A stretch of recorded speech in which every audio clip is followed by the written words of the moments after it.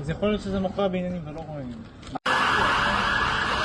הנה פה, אצלנו ליד הבית, תראה מה הולך פה, תראה.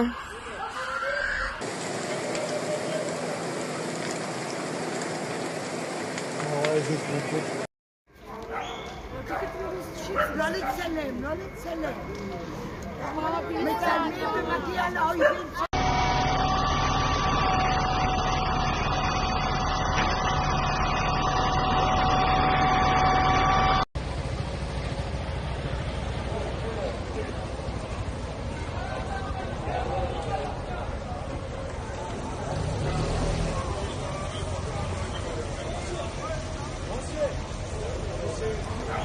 לא לצלם, לא לצלם.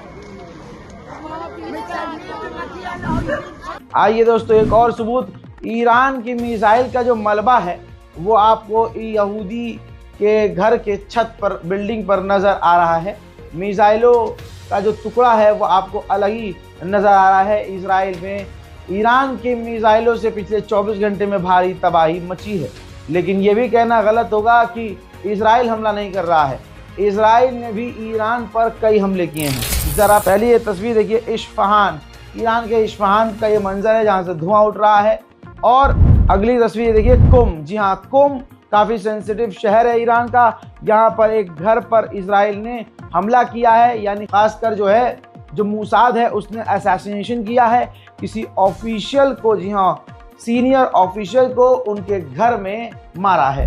मेरे दोस्तों, सऊदी अरब में अमेरिका का एयरबेस है, प्रिंस सुल्तान एयरबेस, अमेरिका का, सऊदी अरब की ज़मीन पर। देखिए सैटेलाइट इमेज है, भरा हुआ है वो एयरबेस, पूरी तरह से भरा हुआ है हथियारों से।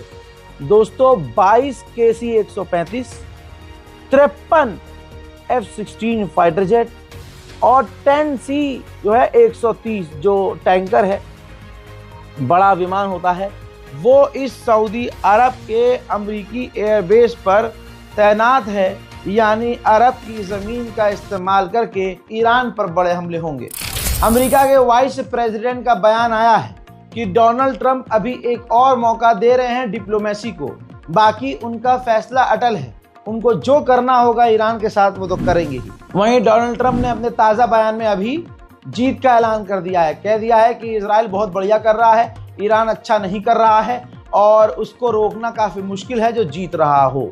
यानी इजराइल जो जीत रहा है उसको रोकना मुश्किल है। मेरे दोस्तों, ये आदमी पूरी दुनिया से चिढ़ा हुआ है और सारी दुनिया, जाहिर सी बात है, डोनाल्ड ट्रंप को इसीलिए पसंद नहीं कर रही है। जब अमेरिका के पत्रकारों ने इससे पूछा कि आपकी इंटेलिजेंस कह रही है कि ईरान परमाणु नहीं बना रहा था, इस पर आप क्या कहेंगे, तो साफ कह रहा है कि मेरी इंटेलिजेंस गलत है, यानी देश की इंटेलिजेंस को ही गलत बता रहा है और अपने आप को और इजराइल को सच्चा। सुनिए। So you have that Iran is building a nuclear weapon. Your intelligence community has said they have no evidence that they are at this point. Well, then my intelligence community is wrong. Who in the intelligence community said that? Your director of national intelligence, Tulsi Gabbard. She's wrong.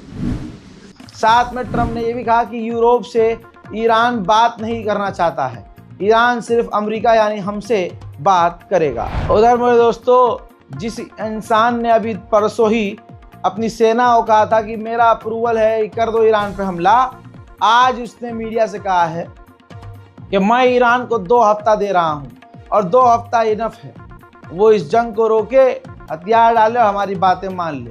सुन लो, ये वही आदमी है जिसने अभी 2 दिन पहले अपनी फौज को, मिडिल ईस्ट की फौज को, अपनी अमेरिकी फौज को खुली छूट दी थी कि अब मेरी तरफ से हमले का आदेश है, जो करना है करो।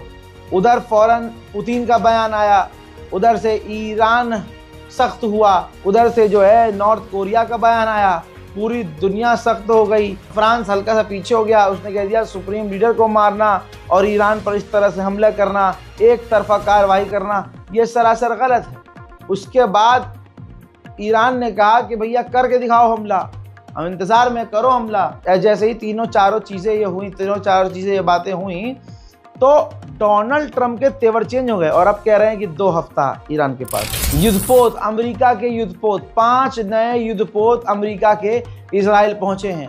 पूरी दुनिया देख रही है कि इजराइल अपनी ताकत से नहीं लड़ रहा है, दूसरे की ताकत का इस्तेमाल कर रहा है। वहीं तेहरान पर इजराइल ने रात भर हमले किए हैं और रात भर ईरान ने इन मिसाइलों को रोका है।